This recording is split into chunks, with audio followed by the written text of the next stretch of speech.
muraho neza twongeye kubaha ikaze mu kiganiro cyacu ubuzima bwuzuye tubifuriza gutsinda tubifuriza ubuzima bwuzuyemo ineza y'Imana ku buzima bwanyu nkuko dukomeza kubabwira ubuzima bwuzuye butangirira mu kumenya Kristo mu kumwakira mu buzima bwacu akagenga ubuzima bwacu hanyuma tugatinda mu ijambo rye tukagenda tumenya abo turi bo mu Mana tukagenda tumenya uburenganzira dufite tukagenda tumenya n'icyo tugomba kuba cyo bikurikije Kristo twakiriye mu buzima bwacu dukomeje kubashimira rero mwebwe mwese mudufasha kwamamaza ubutumwa bwiza hirya no hino mwebwe mwese mukora imirimo y'Imana iyo mukora mu ibanga iyo mukora izwi n'abantu Imana ibabahere umugisha cyo nagukangurira utarakizwa no kwakwemera Yesu agategeka ubuzima bwawe nawe icyo nakubwira wowe wamaze guha Yesu ubuzima bwawe no kurushaho kumukorera no kubaho kubwe no kubibwira benshi bashoboka kuko amahitamo yacu ni none tukiri bazima tugihumeka abo dukunda inshuti abavandimwe abantu bose Imana yagushyize bugufi babwira amakuru yuko hariho ijuru babwira amakuru yuko hariho wababariye babwira amakuru yuko igihe cyabo cyo guhitamo ari iki ngiki rero Imana ibabahera umugisha dukomeza gufatanya muri iki gikorwa kivuga butumwa cyangwa se muri uyu murimo wo kwamamaza kugira ngo abantu benshi bamenye ubuzima bwuzuye Kristo abafitiye Imana ibagirire neza amagambo tuganiraho uyu munsi turashingira muri Yohana igice cya 16 kuva ku murongo wa 7 kugeza ku murongo wa 15 turifuza kuvuga ku mwuka wera ariyo Mana iri muri twebwe ariyo Mana irimo gukora imirimo hagati muri twebwe muri iki gihe cya none umwuka wera turavuga ngo ni umuntu cyangwa se n'umuntu w'ingenzi mu buzima bwacu n'umuntu udashobora kugira ubuzima bwa Gikristo bunejeje bwuzuye imbaraga bwuzuye ubushobozi bwuzuye gupfa hejuru y'icyaha udafite ubusabane bwimbitse n'umwuka wera rero ndifuza ko twongera tukamuvugaho abidukeneyeho kandi n'iby'ingenzi ku buzima bw'umukristo wese ndetse biranagoye ko wagira ubuzima bwa Gikristo udafitanye ubusabane n'umwuka wera amagambo tuvuga rero muri Yohana ibice 16 n'amagambo Yesu yabwiye abigishwa be kuva ku murongo wa 7 reka dusome haravuga ngo ariko ndababwira ukuri yuko ikizagira icyo kibamarira ari uko ngenda kuko nintagenda umufasha atazaza aho muri ariko ningenda nzamuboherereza ubwo azaza azatsinda ab'isi abemeza iby'icyaha n'ibyo gukiranuka n'iby'amateka iby'icyaha kuko batanyizeye n'ibyo gukiranuka kuko njya kwa data kandi namwe muzaba mutakimbona n'iby'amateka kuko umutware w'ab'isi aciriweho iteka ndacyafite ibyo kubabwira byinshi ariko ubu ntimubasha kubyihanganira uwo mwuka w'ukuri naza umurongo wa 13 uwo mwuka w'ukuri naza azabayobora mu kuri kose kuko atazavuga kubwe ahubwo ibyo azumva nibyo azavuga kandi azababwira ibyenda kubaho uwo azanyubahiriza kuko azenda ku byanjye akabibabwira ibyo data afite byose ni ibyanjye nicyo gitumye mvuga nti azenda ku byanjye abibabwire dushingiye kuri uyu murongo wa 7 Yesu yaravuze ngo ariko ndababwira yuko ikizagira icyo kibamarira ari uko nagenda nuvuga ngo Yesu yashyize ku munzani asanga igihe cye cyo kuba mu isi no gukora imirimo yakoraga ihambaye no kugenda kwe tugahabwa umwuka wera igifite icyo cyatumarira icyagira umumaro munini cyangwa se ku bantu benshi ari uko yagenda hanyuma akohereza umwuka wera uyu munsi iyo tutasobanukiwe umurimo umwuka wera akora muri twebwe twibwira yuko igihe Yesu yakoraga yagendaga akora imirimo hano ku isi kandi tubona yarakoraga imirimo ihambaye aricyo gikomeye ariko Yesu we yararebye aravuga ngo icyabakiza nuko nagenda kuko nintagenda umufasha cyangwa se umwuka wera atazaza ariko ningenda nzamuboherereza tubona Yesu yarakoraga imirimo ihambaye irimo ibikorwa bikomeye kuzura abapfuye gukiza abarwayi kugaburira abashonje ibikorwa byinshi yagendaga akora mu gihe cye nta muntu wamugeraga afite ikibazo afite kwizera ngo Yesu areke kugikemura ariko Yesu areba ibyo byose aravuga ngo icyabakiza nuko nagenda mwuka rero muri iki gihe duhagazemo nk'itorero niwe umuntu w'ingenzi mu buzima bwacu kuruta ibindi bintu byose nta kintu na kimwe cyaramba muri ubuzima bwa Gikristo nta kintu na kimwe cyarama kidashingiye ku busabane bwimbitse dufitanye n'umwuka wera umuntu ashobora gushyiraho discipline n'ibindi bintu agenderaho ariko iyo bitashingiye ku busabane afitanye n'umwuka wera yatabishobozwa n'umwuka wera igihe kiragera bikamunanira cyangwa se agacogora Imana yacu itugirire neza uyu mufasha rero ntagereranywa ariwe twavuga ngo ni Imana iri muri twe nongera bakangurira ko twamwitaho ko twakongera tugatinda ku busabane dufitanye nawe ko twakongera tugafata umwanya wo kumva icyo atubwira wo kuyoborwa nawe ntago ubuzima bwa Gikristo buzagukundira ntago uzagira imbaraga z'ubumana muri wowe ntago uzabasha gupfa ku cyaha umwuka wera atagushoboje Imana yacu itugirire neza twavuga rero ngo itangiriro ry'ubuzima bwa Gikristo nyakuri bitangirwa n'umurimo umwuka wera akora muri twebwe niho tangiriro ry'ubuzima bwa Gikristo bishingira kuri wa murimo umwuka wera akora muri twebwe umurongo wa 8 havuze ngo ubwo azaza azatsinda ab'isi abemeza iby'icyaha n'ibyo gukiranuka n'iby'amateka aka karongo kavuga ngo umwuka wera ubwo azaza azatsinda ab'isi nivuga ngo umurimo umwuka wera akora mu muntu wanjye kugira ngo mbashe gutera intambwe yo gukizwa nuko mbanza gutsindwa. Ni ukuvuga ngo mbasanzwe mu buzima bw'ibyaha, ariko igitondo kimwe nakorwaho n'imbaraga z'Imana, nakorwaho n'umwuka wera, nkumva ndatsinzwe, nkumva ubuzima bwanjye burababaje, nkumva ubuzima bwanjye bukeneye Imana. Ni ukuvuga ngo cya gihe umuntu atera iriya ntambwe yo kumva ashaka gukizwa, ni umurimo umwuka wera akora, akumva umuntu ubwe ku giti cye, nta wundi muntu umushinje, nta wundi muntu umubwiye amagambo, akumva aratsinzwe. Iyo umwuka wera atabirimo, umuntu ashobora kukubwira amagambo akwereka ububi bwawe n'ibyaha byawe, iyo gukumva ni bibi, rimwe na rimwe ukumva urabirogerese, ariko umurimo umwuka wera akora niwo ugenda ukarenga amarangamutima, ugakora no ku mwuka wacu, ukumva uratsinzwe, ugatangira kubona ububi bwawe. Navuga ngo intangiriro y'urugendo rwacu rwa gikristo ni icyo gikorwa umwuka wera akora mu muntu wacu wamwe imbere, bikarenga amarangamutima, bigakora ku mwuka wacu. Igihe cyose rero wumva ibyaha byawe ntacyo bitwaye, cyangwa se ukumva uri mwiza, ukumva ububi bwawe budakabije, ubutarakorwaho n'iki gikorwa cy'umwuka wera, niba ariko navuga. Ijambo ry'Imana ratubwira mu Baroma ibice 3:23 ngo kuko ngo twese twakoze ibyaha ntitwashyikira ubwiza bw'Imana. Tumenya ko turi abanyabyaha, tukamenya ko turi babi dukeneye imbabazi z'Imana, kubera ko hari umurimo umwuka wera aba yakoze muri twebwe. Igihe cyose rero uwo murimo utarakorwa muri twebwe, tuba twumva ibyaha byacu ntacyo bitwaye. Mu mirimo rero ikomeye umwuka wera akora, harimo kutwemeza iby'icyaha, tukumva turatsinzwe, tukumva turi babi, tukumva dukeneye imbabazi z'Imana. Iyo watangiye urugendo rw'agakiza, iyo uri mu bikorwa bitandukanye byo kuba mu nzu y'Imana cyangwa se byo kwitwa umukristo, bidaciye muri iki gikorwa cyo kubanza kumva utsinzwe, ubwo azatsinda ab'isi, abemeze iby'icyaha n'ibyo gukiranuka n'iby'amateka. Uyu murimo umwuka wera adukoramo, tukumva turatsinzwe, tukabona ububi bwacu, niryo tangiriro ryo kwihana nyakuri. Ni ukuvuga ngo umuntu yihana nyakuri, yihana mu by'ukuri bivuye mu ndiba y'umutima, iyo yabanje gutsindwa. Iyo umwuka wera yakoze ku mutima wanjye, yakoze ku muntu wanjye wamwe imbere, nkabona ububi bwanjye. Iyo bidaciye muri ubu buryo, umuntu akomeza yumva ntacyo atwaye cyane, bigatuma atanarokonesa imbabazi Kristo yamugiriye, atanamenya igikorwa gikomeye Yesu yakoze mu buzima bwe. Iyo umwuka wera atwemeje iby'icyaha, benshi hano bagira experience ikomeye, ukagira agahinda kenshi, cyangwa se ukanarira, kuko ureba ububi bwawe, ukibaza icyatumye Imana ikubabarira iyo myaka yose, ukibaza icyatumye Imana ikwihanganira icyo gihe cyose. Benshi bararira, bakaboroga, bagatabaza Imana, bagataka imbere Imana. Ibyo ngibyo, icyo gikorwa kibaho ngaho, gituma tubasha gukunda Kristo kurutaho, gituma tubasha gusobanukirwa kirya gitambo Yesu yatanze ku musaraba. Iyo umuntu atagize uyu mwanya w'aka gahinda no kubabazwa n'ibyaha bye, abaho ubuzima bwa gikristo budasobanukiwe urukundo Yesu yamukunze uko rungana, budasobanukiwe igipimo cy'igitambo cya Kristo ku musaraba. Nubwo ari igitambo gikomeye kitabasha wenda gukwirwa mu bwenge bwacu ngo kingana, ariko ibuni umwuka wera yamukoze agatsindwa n'iby'icyaha, asobanukirwaho gatoya igitambo Kristo yatanze ku musaraba. Nakubwira rero, niba utaraca mu bihe nk'ibi ngibi, aho wumva ububi bwawe, aho wumva intege nke zawe, aho ubona ko wari mubi, wari ukwiriye gusa ubuntu bw'Imana, navuga ko agakiza cyangwa se itangiriro ry'agakiza, kwinjira mu rugendo rwa gikristo uba utabyinjiyemo uko bikwiriye. Iyi experience abantu benshi bakijijwe bayicamo, barayigira, hakaba ijoro, hakaba amanywa, wumva umwuka wera aganirije, utaramenya wenda ko ari umwuka wera, wumva umutima wawe uganirijwe. Bishobora kuva mu by'ijambo wigishijwe, bishobora kuba wahuye n'ijambo ry'Imana cyangwa n'indirimbo, cyangwa se umwuka wera yagusanze gusa akaganiriza ubwenge bwawe, ukumva ubabajwe n'ububi bwawe, ubabajwe nuko wagiye kure y'Imana, ukagira ako kanya ko kurira no gutakira Imana kugira ngo Imana ikubabarire. Nakubwira rero ngo niba icyo gihe utari wagicamo, uyu ni umunsi, aya ni amahirwe Imana iguhaye kugira ngo umwuka wera akore ku buzima bwawe, kugira ngo umwuka wera nawe akwiyereke, ubashe kubarirwa mu bana b'Imana, ubashe gukizwa. Yesu atugirire neza. Nanone ijambo ry'Imana ryatubwiye ngo uwo mwuka niwe uzahamya Kristo. Ni ukuvuga ngo Kristo ahinduka reyeri mu buzima bwacu. Muri Yohana ibice 15:26 baravuga ngo umufasha naza, uwo nzabohereza ava kuri data, ari we mwuka w'ukuri ukomoka kuri data, azampamya.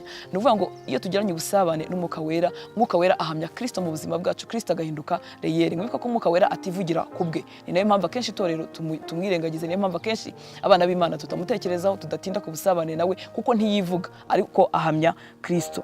Ngo uwo mwuka w'ukuri ukomoka kuri data naza, azampamya. Ni ukuvuga ngo iyo umwuka wera tugize amahirwe yo gusabana nawe, ahamya Kristo mu buzima bwacu, tukumva Kristo abaye reyeri, abaye ugukuri mu buzima bwacu. Icyo gikorwa nta wundi muntu ugikora, ni umwuka wera. Reka umwuka wera agusange aho uri, aho uri uyu munsi, aho uri uyu mwanya, yemeze Kristo mu buzima bwawe, ahamye Kristo mu buzima bwawe. Nta magambo y'umuntu yabasha guhamya Kristo muri wowe, nta nyigisho wakumva zabasha guhamya Kristo muri wowe, ariko Mwuka Wera ashobora guca muri ibyo byose agahamiriza umutima wawe ko Kristo ariho, agahamiriza umutima wawe ko Kristo yapfuye ku bwawe, Kristo agahinduka umuntu w'ukuri mu buzima bwawe.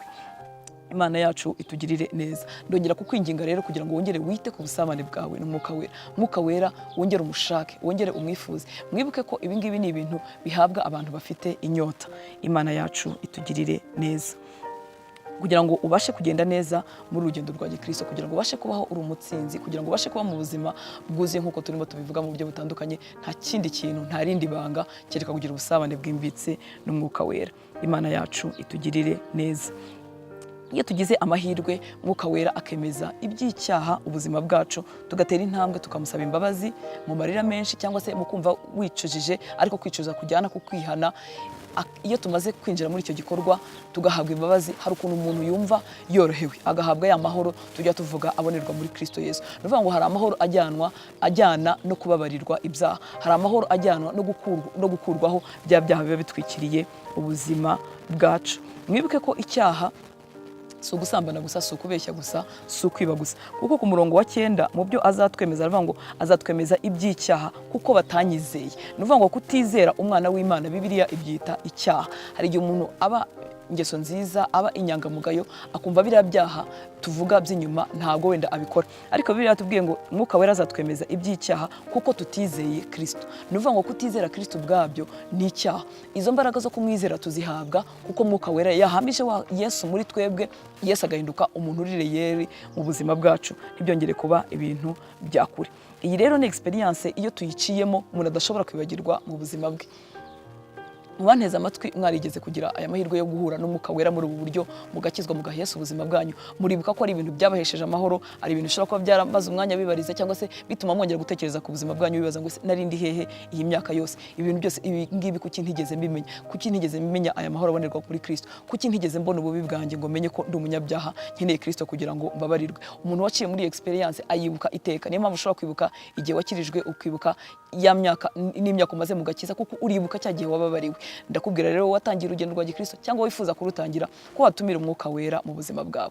Ntabwo akenshi yinjira tutamuhaye ikaze, ariko ndakwinginga, ukeneye gukizwa, ukeneye kugira ubuzima bwuzuye, ukeneye kugira ubuzima butsinda, ntabwo uzabuhabwa na discipline wishyiriyeho, ntabwo uzabuhabwa no kwinjira mu rusengero cyangwa gukora indi mirimo w'Imana, uzabihabwa n'ubusabane uzagirana Umwuka Wera. Ni nawo guteza ya nyota, none ugakumbura kuba mu nzu y'Imana, ugakumbura kuba mu bintu byose bivuga Kristo, ukabikumbura, bizanwa na ya nyota, bizanwa na bwa busabane twagiranye n'Umwuka Wera. Imana yacu itugirire neza. Ndakubwira uyu mwanya kugira ngo umuhamagare mu buzima bwawe. Ntiwumve ari ibintu bishya, cyane cyane wenda batamenyereye inyigisho za kirokore, ntiwumve ari ibintu bishya, ntiwumve ari ibintu bitabaho, ntiwumve ari ibintu byagenewe abandi. Wumve ko Mwuka Wera uramukeneye muri ubu buzima kugira ngo ubashe kugira ubuzima bwa Gikristo butsinda, kugira ngo ubashe kugira ubuzima bwa Gikristo bufite imbaraga hejuru y'iby'isi. Iby'isi biturushya ni byinshi, ibidukura mu imbaraga z'Imana ni byinshi, ibigifuza kutunaniza mu rugendo ni byinshi, ariko ikizabigushoboza ni ubusabane bwawe n'Umwuka Wera. Mutumire, muhe ikaze mu mutima wawe, mugirire inyota, mushake, numugirire inyota bikagutera gusenga, bikagutera kumuhamagara, araza yururuke abane nawe, aguhe imbaraga. Imana yacu itugirire neza. Undi murimo Umwuka Wera akora muri twebwe ni ukutuyobora mu kuri kose, nk'uko Yesu yavuze ku murongo wa 13. Yavuze muri kiriya gice turimo gusoma cya Yohana cya 16, umurongo wa 13 yavuze ngo uwo Mwuka w'ukuri naza azabayobora mu kuri kose. Ni ukuvuga ngo ni ukuri kwacu kuba igice iyo kutavanze n'ukuri k'Umwuka Wera. Ngo uwo Mwuka w'ukuri naza azabayobora mu kuri kose. Igihe cyose ntayoboye n'Umwuka Wera, bya bindi nibwira ko ari ukuri biba ari ukuri kw'igice, ariko Umwuka Wera ngo niwe uzatuyobora mu kuri kose. Imana yacu itugirire neza. Reka uyu munsi wakire Umwuka Wera, umunyoterwe, ukumbure gusabana nawe mu buryo bwimbitse kugira ngo akuyobore mu kuri kose. Ikindi aduha gutsinda kamere.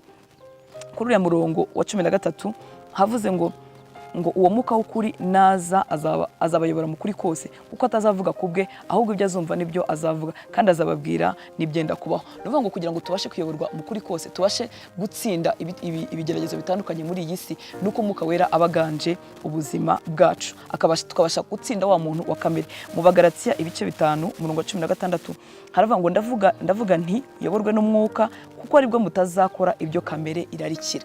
Ni ukuvuga ngo za discipline dushobora kwishyiriraho igihe kiragera tugatsindwa, ariko iyo twemeye kuyoborwa n'umwuka wera tubasha gutsinda ibyo kamere irarikira. Ni ukuvuga ngo kamere ya buri muntu wese ifite ibintu runaka irarikira, iyanjye, iyawe, umuntu wa wundi w'umubiri usanzwe afite ibintu ararikira by'isi bitajyanye n'ubushake bw'Imana cyangwa se bitanejeje Imana. Kugira ngo mbashe gutsinda kamere rero nta kindi ni ukuyoborwa n'umwuka. Imana yacu itugirire neza.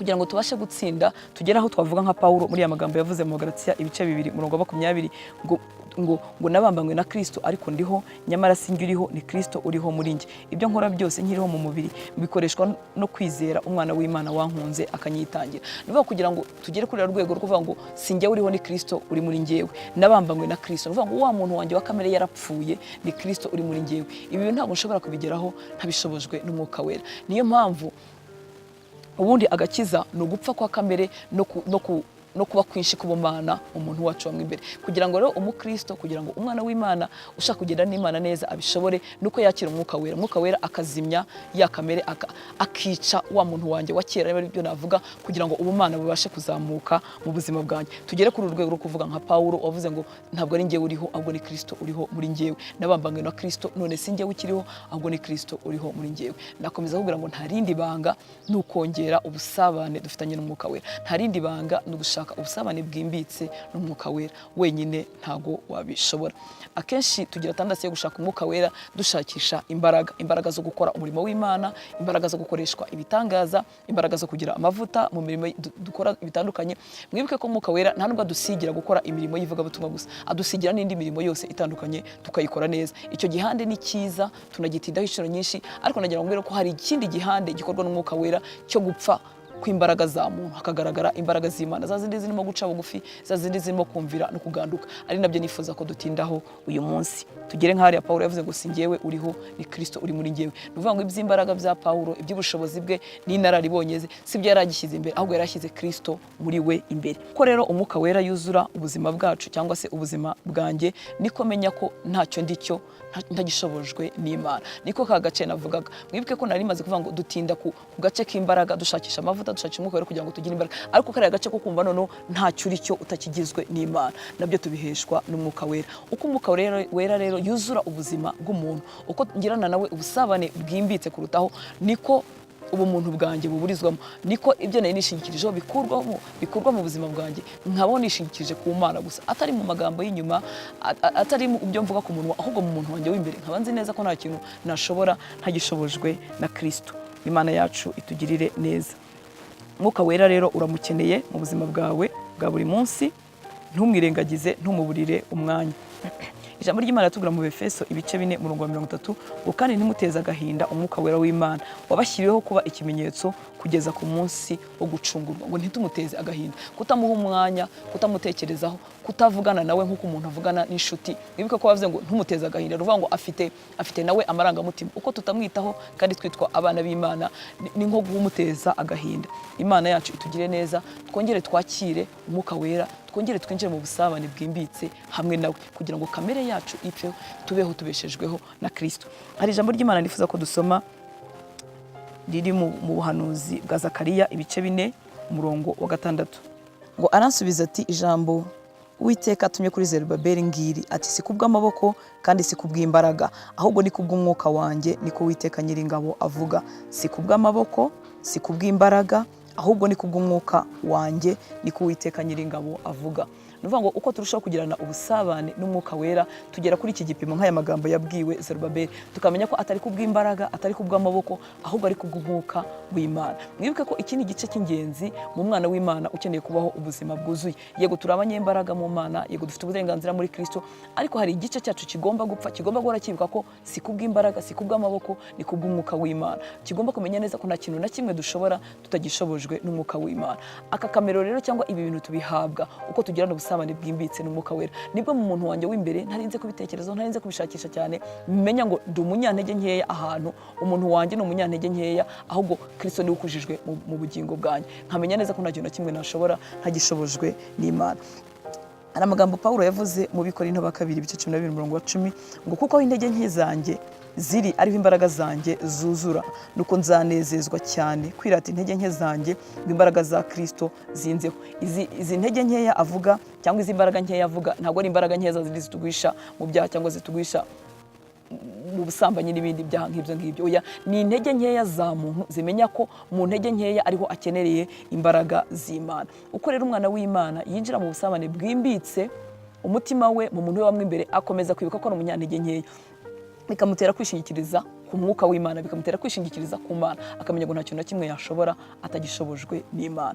Nakubwira rero ubwo tuganira ku biganiro bitandukanye, tuvuga ubuzima bwuzuye, tuvuga gutsinda muri iyi si, tuvuga kuba hejuru aho Imana idushaka, tuvuga kugira ubuzima Imana idushakaho, ntitwibagirwe iki gihande ko dukeneye imbaraga z'Imana muri twebwe, duheshwa n'ubusabane dufitanye n'umwuka wera. Ntitwibagirwe ko turi abantu buntu bakeneye imbaraga z'Imana. Ntabwo ari kugira ngo wisuzugure, ntabwo ari kugira ngo udakora imirimo y'ubushizi bw'amanga, ariko no kugira ngo umenye ngo ibyo ufite byose, ibyo washobora byose ubishobozwa n'umwuka wera. Iyo ibyo bintu byanditse mu mitima yacu, dukorera Imana neza, dukorera Imana duhinda umushyitsi, twiringiye imbaraga zayo zikorera muri twebwe.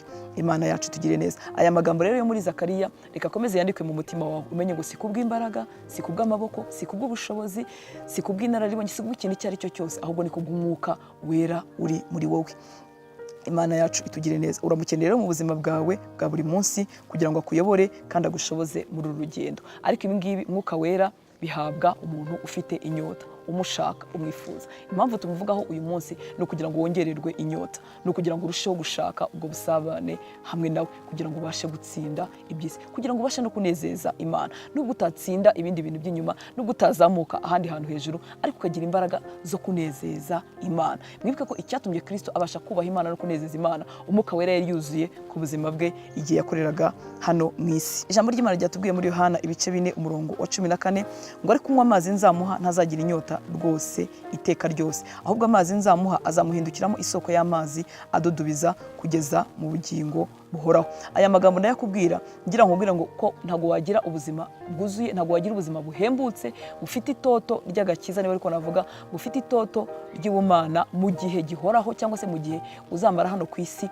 udafite iyi nyota, udahamagaye umwuka wera ngo yuzure ubuzima bwawe. Iri jambo ritubwiye ngo unywa amazi nzamuha ntazagira inyota iteka rwose, ahubwo amazi nzamuha azamuhindukiramo isoko y'amazi adudubiza kugeza mu bugingo buhoraho. Kugira ngo ugire iyi soko y'amazi adudubiza kugeza mu bugingo buhoraho, kugira ngo ugire iri toto duhabwa n'umwuka, iri toto ry'ubumana mu buzima bwawe, nuko wahora ukorana n'umwuka wera, nuko wahora ufitanye ubusabane n'umwuka wera.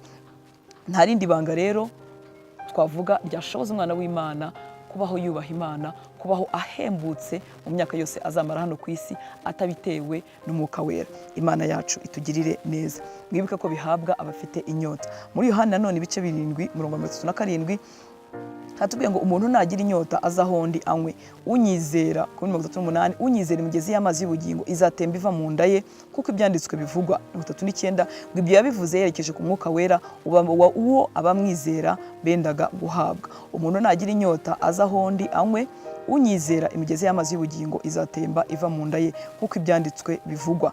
Ibyo yabivuze yerekeje ku mwuka wera uwo abamwizera bendaga guhabwa. Ndongera kugira ngo wongererwe inyota, wongere usaba umwuka wera yuzure ubuzima bwawe, kugira ngo aya mazi atemba uyahorane, uhorane itoto mu rugendo rwawe rwa Gikristo, ugire ubuzima bwuzuye koko, bwuzuyemo Imana, budakamurwa n'ikintu icyo ari cyo cyose, ubashe kubaho umeze nk'umuntu ubana n'Imana mu buzima bwawe bwa buri munsi. Nta kindi kiri bubikubashishe, ni bwa busabane bwimbitse n'umwuka wera. Niba ufite wongererwe inyota, umushake, shakisha uburyo wakongera gusabana nawe, ntumwinyore, ntumushyire ku ruhande, ntumwirengagize. Imana yacu itugirire neza. Hari indi banga rero ryo kugenda tugwiza imbaraga. Hari amagambo y'Imana aba muri Zaburi ya 84 avuga ngo abafite mu mitima yabo inzira z'igisiyoni bazagenda bagwiza imbaraga, n'ibindi nibaca mu kibaya cya Baka, twavuga ngo ikibaya kirimo umubabaro cyangwa kirimo agahinda, ngo bazagenda bagwiza imbaraga. Nta kindi kintu cyagushoboza kugwiza imbaraga muri urugendo umunsi ku wundi, uko umara umwaka mu gakiza wiyongera uwundi, nta kindi kintu cyagushoboza kugwiza imbaraga uretse iri banga ryo kugirana ubusabane bwimbitse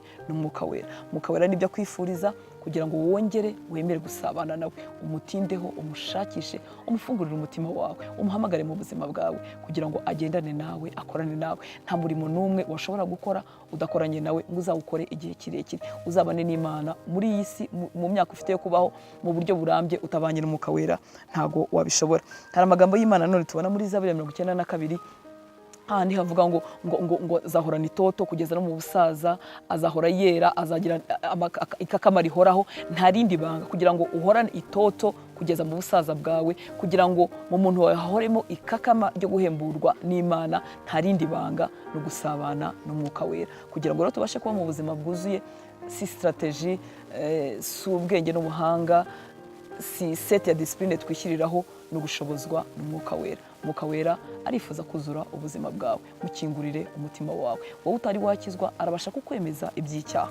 Igihe utaremezwa ibyo bintu ntabwo washobora gushobora uru rugendo. N'umwemererwa mufungura umutima wawe, arakwereka ububi bwawe, akwereka ko ukeneye Imana, kandi iyi experience ntabwo izasibika mu buzima bwawe. Niyinjira mu mutima wawe araguha gutsinda icyaha. Nawe wateye intambwe ugakizwa, we wateye intambwe ukaba waragiranye iyo experience yo gutsindwa, ukumva ubuzima bwawe buratsinzwe, ukemezwa iby'icyaha cyawe, ugatangira urugendo hamwe na Kristo. Ndongera kuvuga ngo wongere ushakishe ubusabane bwimbitse n'Umwuka Wera kugira ngo ubashe kuba mu buzima bwuzuye, ufite itoto ry'ubumana, ufite guhemburwa ku Mwuka Wera mu buryo buhoraho. Imana yacu itugirire neza. Ndifuza gusenga kandi ndagusaba nawe aho uri usenge, wongere uhamagare Umwuka Wera mu buzima bwawe. Wibuke ko navuze ngo ntabwo ari amagambo, ahubwo ni experience, nuko kubana n'Imana, nuko kubana n'Umwuka Wera mu buzima bwacu. Icyo twavugagaho kandi twatindagaho nuko Umwuka Wera yaje mu buzima bwacu, twibuka ko atari kubw'imbaraga, twibuka ko atari kubw'amaboko yacu, twibuka ko atari kubw'ubushobozi, ahubwo tumenye ngo ni kubw'Umwuka w'Imana. Bigatuma cya gice cyo mu muntu bwacu gifite inararibonye, gifite ubwenge, gica bugufi, maze Kristo agakuzwa muri twebwe, agakuzwa muri buri murimo wose dukora mu bwami bw'Imana. Umwami Yesu abagirire neza. Reka dusenge. Ndagusaba kugira ngo aho uri uhamagare Umwuka Wera mu buzima bwawe. Yansezeranyije ko ari bugusange, aragusanga aho uri, aragukoraho, arakwambika imbaraga. Urongera wumve uryohewe no kugendana n'Imana, urongera wumve ubusabane bwawe bwongeye gutoha. Cyagiye ubana n'Imana, bya bihe byawe byo gusenga, nta kindi kintu ushaka, ukeneye kubaho kw'Imana gusa mu buzima bwawe, birongera bigaruke niwemerera Umwuka Wera akongera agasabana nawe. Reka dufatanye gusenga kandi ukomeze usengere muri aya magambo. Umwuka Wera tuguhaye icyubahiro, twongeye kuguha ikaze mu buzima bwacu. Ngwino utwuzure, ngwino utegeke ubuzima bwacu, ngwino wuzure imitima yacu.